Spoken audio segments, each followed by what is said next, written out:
আমাদের দাগিয়াবাড়িতে পূর্ব সিমনা বিসি পরে এটা এখানে বিজেপি পার্টি ছেড়ে বিশু দেববর্মা, কল্পনা দেববর্মা, সুভাষ খারিয়া এবং সত্যরঞ্জন দেববর্মা টোটাল 4 ফ্যামিলির 12 ভোটার আমাদের ত্রিপুরা মথাতে জয়েন করেছে।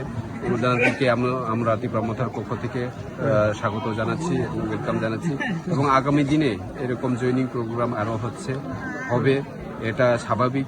ত্রিপুরা রাজ্যে এখন ত্রিপুরা মথার যে লেহের এটাই চলছে এবং আগামী 2026-এর যে জেনারেল ইলেকশন এটাতে আমরা নিশ্চিত যে আমরা জয়ী হচ্ছি। তাই সকল জনগণ এইভাবেই আমাদের পার্টিতে অংশগ্রহণ করছেন এবং তাদেরকে আমরা প্রার্থীদের তারা তো হারবে একটু জানেন আপনারা, কিন্তু আমরা একটা বিষয় আপনাদেরকে জানাতে চাই যে গত 2023-এর যে ইলেকশনে আমার প্রতিদ্বন্দ্বী কিন্তু বিজেপি ছিল না, আমার প্রতিদ্বন্দ্বী ছিল সিপিএম এর কুমুদ দেববর্মা। ওনাকে আমি 17,000 ভোটে হারিয়েছি।